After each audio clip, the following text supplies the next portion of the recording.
Good morning students. हमने start किया था ड्रग्स एंड कॉस्मेटिक एक्ट 1940 पिछले लेक्चर में।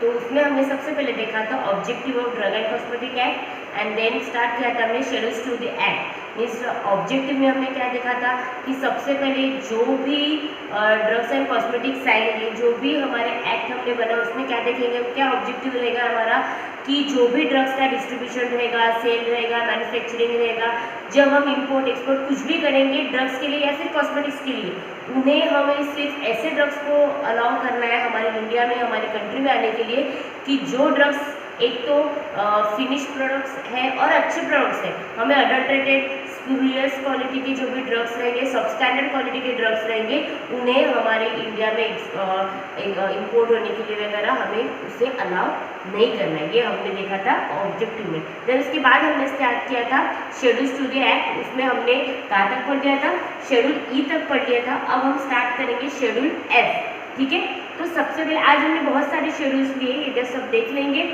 तो सबसे पहला हमारा शेड्यूल है शेड्यूल एफ। अब शेड्यूल एफ में क्या रहेगा, शेड्यूल एफ में रहेगा provisions, provision applicable to the blood bank requirements.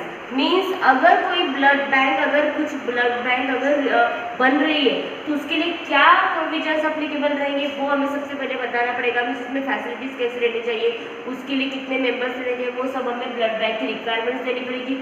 और अगर आपको जो भी ब्लड कंपोनेंट्स, सपोज हम लेते हैं, जैसे आपने सुना भी होगा कि सिंपल डोनर से क्या लिया जाता है, जो भी ब्लड रहता है वो लिया जाता है। उसके बाद उस पर प्रोसेसिंग करके उसके कंपोनेंट्स को अलग अलग किया जाता है। जैसे आरबीसीज को अलग किया जाता है, डब्ल्यूबीसीज को अलग किया जाता है। वो सब क्यों? क्योंकि स्पेशल किसी पर्सन को अगर प्लेटलेट्स लगते हैं तो उसे प्लेटलेट्स देंगे, ऐसा क्राइटेरिया रहता है। उसके लिए ब्लड कंपोनेंट्स के ऊपर वो क्या करते हैं, कुछ मीन्स मैन्युफैक्चरिंग जैसा कुछ प्रोसेसेस करते हैं। उसके वजह से वो क्या करते हैं, ब्लड कंपोनेंट्स को अलग करते हैं। तो अगर आपको ब्लड कंपाउंड्स को अलग करना है तो उसके लिए आपको क्या लाइसेंसिंग प्रोसीजर रहेगी, वो आपको किस में देखना है, शेड्यूल एफ में। ठीक है, देन उसके बाद आएगा शेड्यूल जी। शेड्यूल जी में क्या आएगा, list of substance required to be taken only under supervision of registered medical practitioner. Means ऐसे सब्सटेंस की लिस्ट जो आप ओनली द सुपरविजन ऑफ कब लोगे, किसके अंडर लोगे, सुपरविजन किसका रहना चाहिए, रजिस्टर्ड मेडिकल प्रैक्टिशनर का, मीन्स डॉक्टर का, फिजिशियन का। मीन्स अगर आप किसी हॉस्पिटल में अगर आप एडमिट हो, अगर आप वहाँ के इनपेशेंट हो, ठीक है, तब अगर कोई आपको अगर कुछ दवाई देनी है तो वो किसके सुपरविजन में दी जाएगी, only the under supervision of registered medical practitioner. तो वो जो भी लिस्ट ऑफ सब्सटेंसेस रहेंगे वो किसके अंडर आएंगे, शेड्यूल जी के अंदर आएंगे। क्यों? क्योंकि आपको अगर जो भी फिजिशियन है अगर उसका सुपरविजन उसके ऊपर नहीं है तो आप उन ड्रग्स को नहीं ले सकते। ओके, आप उसे इंटेक नहीं कर सकते। देन नेक्स्ट रहेगा मीन्स आरएमपी के अंडर रहना चाहिए। देन शेड्यूल एच रहेगा prescription drugs which are required to B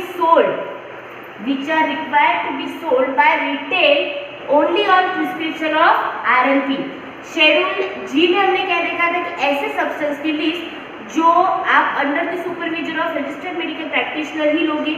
और लिस्ट ऑफ एच में क्या है, शेड्यूल एच में क्या है, ऐसे प्रिस्क्रिप्शन जो अगर आप सेल कर रहे हो इन द रिटेल फार्मेसी तो वो प्रिस्क्रिप्शन किसका होना चाहिए, only the under registered medical practitioner. Means वो जो प्रिस्क्रिप्शन रहेगा वो रजिस्टर्ड मेडिकल प्रैक्टिशनर का ही होना चाहिए, तब जाके आप उससे क्या कर सकते हो, उन ड्रग्स को, उन प्रिस्क्रिप्शन को आप सेल कर सकते हो। ये हो गया शेड्यूल एच।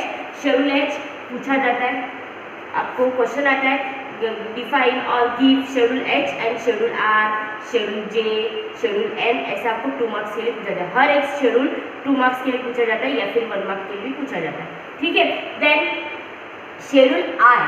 शेड्यूल आई में क्या है, calculation of proportion of poison in certain cases.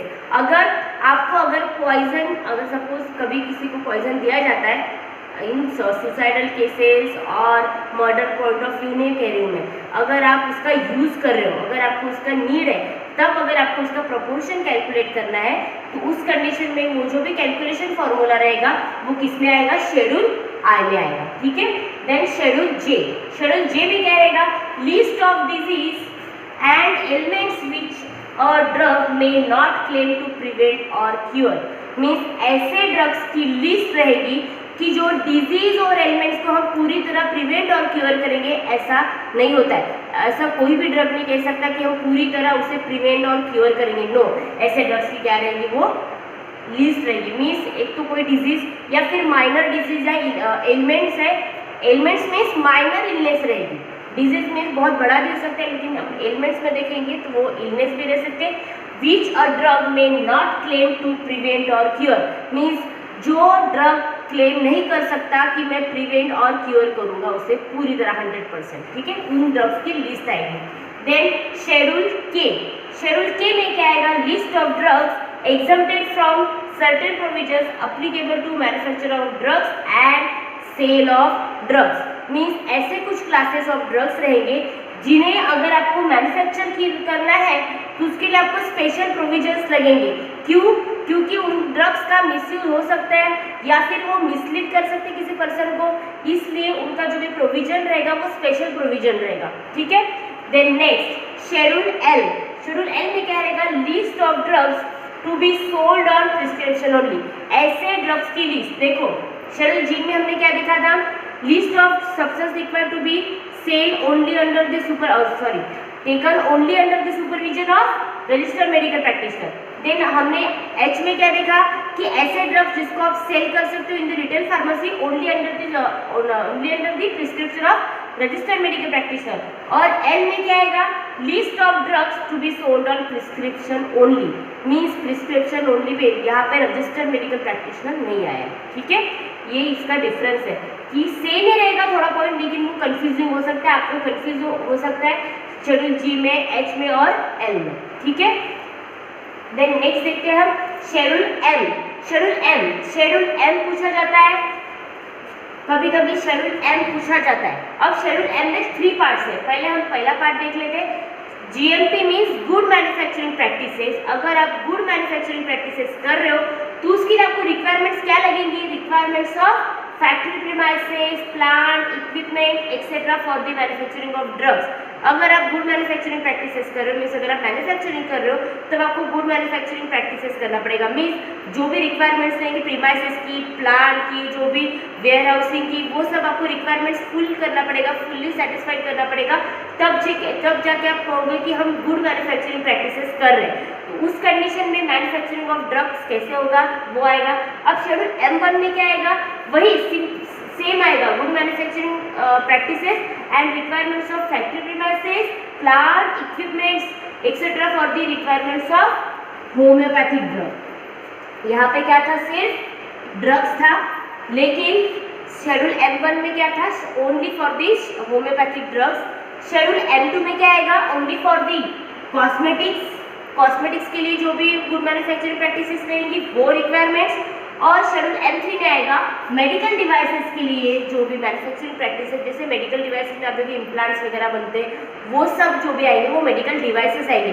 उसके लिए जो भी मैन्युफैक्चरिंग प्रैक्टिसेस रहेगी वो कैसे होनी चाहिए, उसकी रिक्वायरमेंट्स कैसे होनी चाहिए, ये देखेंगे, ठीक है। उसके बाद रहेगा शेड्यूल L। शेड्यूल L में क्या रहेगा, list of minimum equipments for the efficient running of pharmacy. Schedule N is most important, क्यों?